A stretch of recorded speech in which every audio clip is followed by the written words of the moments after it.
What is up, guys and guys? Welcome to another unboxing video. As you can see, today I am going to unbox the Lego set from Spider-Man 3, which is the what's it called? The Spider-Man versus Sandman and Venom. So this is quite impressive. Well, it's kind of cool, because we didn't actually get Spider-Man 3 Lego sets when the movie came out because who was it that had the brand? I think it was Mega Bloks or something like that, I think. But this is the first one from Spider-Man 3, which is pretty cool. There's not much on the sides right there. So this is the box right there. You can see we have some classic Spider-Man 3 merchandise images right there. We have the title right there, Spider-Man 3. Here is the set, and it just includes Spider-Man, Sandman, and Venom, which I think it would have been cool to include New Goblin, but probably this is when Spider-Man arrives, like he's the first one to arrive when Green Goblin or New Goblin hasn't arrived yet. So as you can see, this one's open already. I assembled it a while ago, but I really wanted to show it here on the channel, but I just didn't have the time, but I'm doing it right now. So here it is.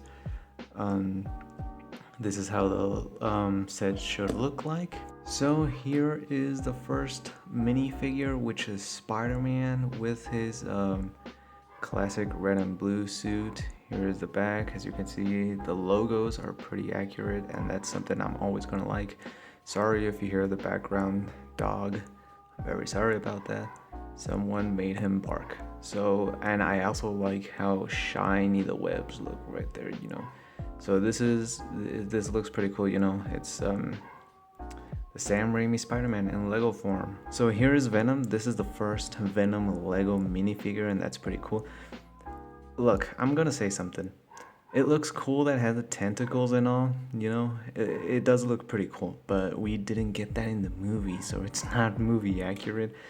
And I mean, it's fine, you gotta have like a gimmick with these Lego figures, and I like that, they're articulate, you can bend them over and whatever, so that's actually pretty cool. The detail on the figure, that does look like Topher Grace's Venom. I'm not sure if it has the back logo. Let me check that out. I think it does. I really don't remember. Oh, there is the back of the figure with all the webbing, because this Venom did have like the web pattern, like a messed up web pattern, which is cool. So next off we have the Sandman, which the figure itself would be this. There you have it, which is basically just sand color. And these are the arms you have to build as well. So the fingers are articulated, so that's kind of cool. I kind of don't like that you can't open them like this. They kind of just stay still.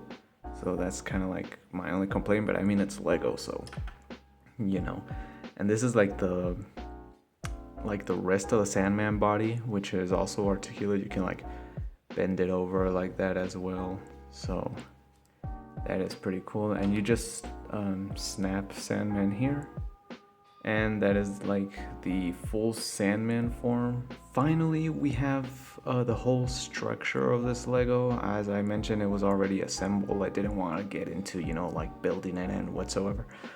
So here it is, and you have that little this little text bar, or I don't know what's it called, but it says Spider-Man 3, Sandman, why do I keep saying Sandman first?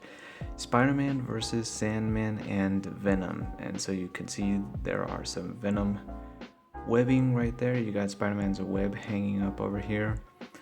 This is supposed to be like building structures falling apart. And yeah, basically that's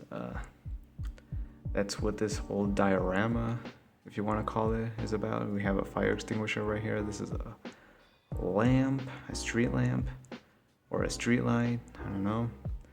So yeah, this is pretty much how it's supposed to look. And well, let's put the figures on it. Okay, so fully assembled, this is what it's supposed to look like, and I gotta say, it does look pretty cool, you know, having the figures like hanging around like Spider-Man in his web, just like in the box. Sandman over here, you know, trying to like beat Spider-Man. And we have Venom over here on the top, as you can see him right there. Overall, I guess it's a pretty nice little set, you know. It's not something out of this world either. It's a pretty fun build. You don't take much time. At least I don't think I took too much time. So yeah, it's actually pretty nice, you know, to have it like on your shelf or something. I keep it in the box because my room gains a lot of dust, and that is not really a good idea for Legos. I think my only complaint is that this Sandman figure doesn't stay still here. Like it doesn't it doesn't stay stuck, or I don't know what's the word for that, but it doesn't stay there. Like I have to force it there. And like the whole Sandman figure, it won't stay here either because there's only like one peg right here so I can put it down there. So I can't like have him there without I can't have him here like without wobbling. Like if I move him, he detaches right off from it. So that's like the only thing I kind of don't like of this set. But I mean, you're not gonna be moving it like every 2 seconds, so that's just, I guess, I don't know. But it is kind of annoying for me, so yeah. So this is what it's supposed to look like. There it is. Do you gals and guys have it as well? Tell me in the comments below, or tell me anything, you know, Spider-Man 3 related. I hope you enjoyed this video, and I will see you all next time. Take care.